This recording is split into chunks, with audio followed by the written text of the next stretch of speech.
tuk chuak nuam ule vo in chu pathian ni te ni boka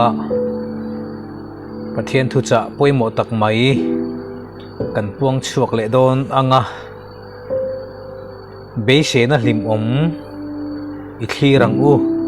ti in pathian thu cha kan puang chuak don ani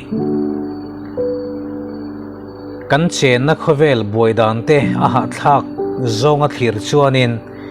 a ha thak zia te in do thu thang te a khovel international politics chiri tak mai te a tual tha thu te a tual thi thu te a chu tiang chuan thil rang rang thil duam lo tak tak kan vel le khovela thil theng a chan chin kan hriat te hianin mi hring nun hi a hlim reng te po hi ti hara vei te hi atama thili kan ngai tu arun runa chuwang chuan mi hring nun hi angui ma viawani hewang hian vena hian be se na hlim om mi thirang uti hi thupui poimo tak ani donin ka hria ani sam number som sari pakhat na chang som ni pathum kan en chuan he thumoi tak hi kan hmu ani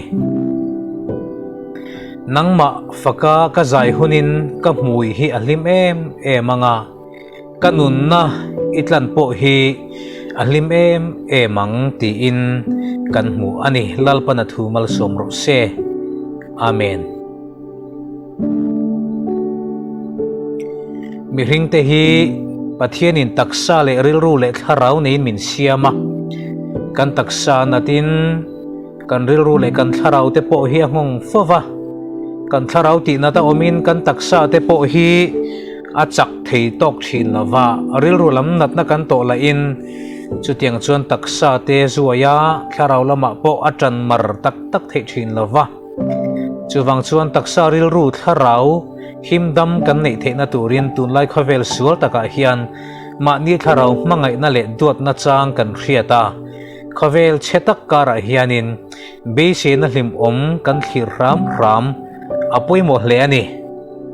tlem lai khan kumthum li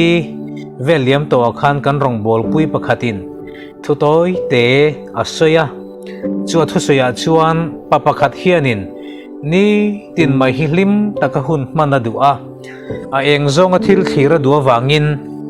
zinga han thowa han ji chianga ayenga ma main vo in chu avan nuam le don em atiringot zel thina mi te chuan a le ringot thina anuam le don em hi ti le ringot thina tia chupa chuan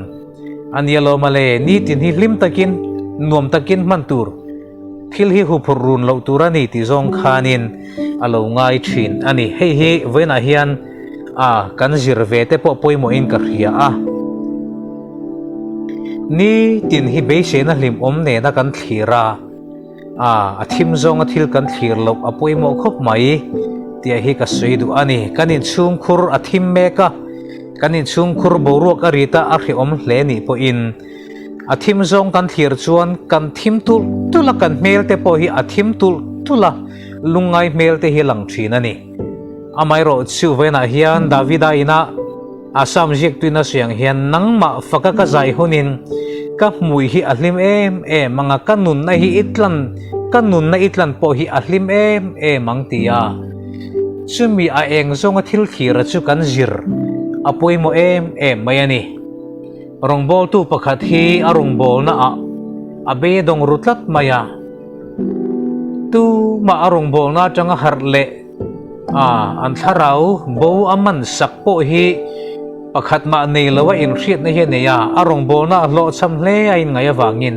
abe dong maya chuwang chuan arongbol na te po bansan na du hialani tukhat chu arongbol na bansan du na thinlunga aron tho tharle ta ka chuanin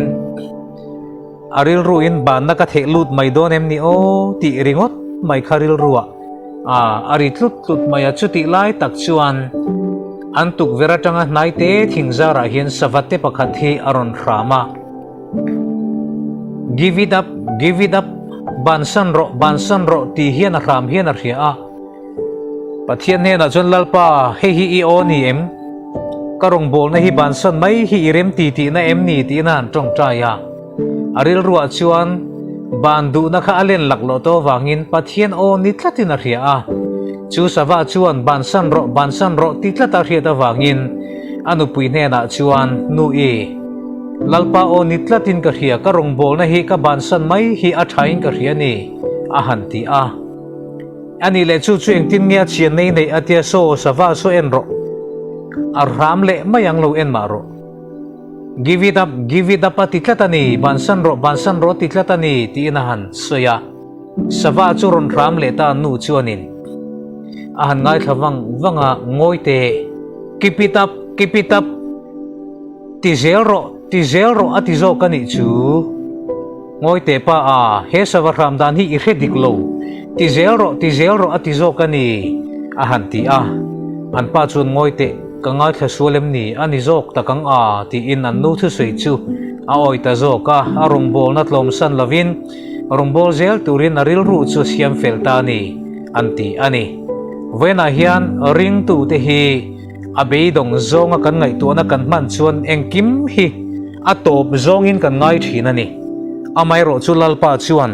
ti zero he khongai rong bol na kan tho na konga te kongai na wangai min chandam tu la li suan nia kan zuya atnung kan zuya na konga te hian aha tha ke mai ka pe to lo ti lava malampana ti zero keep it up ti zong hian lalpan min lo out thin hi alo ni reng mai ani he voina hian kan riat tharle apui mo em mani chanchin thalu ka jik bunga changa kan en chuan he thu hi kan mu a tin simona na ne na zirtir tu rim takin zan khuwa in kan beya eng ma kan man lava ni ma sela I thu in len te ka deng liange a hanti nuwa khan beidon to nuwa khan ani hlo tlin na an chan ni vena hian heti zong hi ni ngai tu ang kan malam hun te hi athim zong in kan thir ni mai thei kan chung kore thei na te kan khisel lo na te kan nupui kan pasal kan fanau te sual na wang te hian kan be dong thina ni mai thei amai ro chu setan hian min ti be don tum hian min top san ngai lova mi thaber po min be ngar thina setan meu po mi thaber thlem tu tura a be don lo chuan pathian point min be don san bik lovani ti hi vena hian phethar le ila chuwang chuan venia hian kan hlim theiri lova kan nun ngui na a chulaya chuan suala wangin atang laklo ri ani po in samjek tu in nangma faka ka zai hunin tuna hian azai ngal ti na nilo nakina nangma faka ka zai le huna chuan lalpa ka mui hi ahlim manga ka nun na hi itlana wang hian ahlim mang ti in tuna hlim ri lo ma sela nakina lalpa khongai na wanga chu nun ngui na le hre omna kalpel nuwa ahlim le hun tur chu thirin a eng zongin a malama thira chu chuan an nun aron ti chakle ta ani kan khovel kan chena me hi a ha thak zonga kan thir chuan a ha thak nun na ol sam lo nitin dap chopangai nun kho sual chuangai tu ma min chom lo ma ni chom chuangai min ma ni chom angaya ma ni tur tho angaya ma ni tharau lam nuna po ma ni tan thanem ngai angaya theito kan chu chung po in kan hlimreng chuang lo chuta chuan be dong lawang u kan ma hian lalpan thil thatam tak min hun sakani amai ro chu suar kan kalpel nuwa tuipui chu alo dam dup thinang hian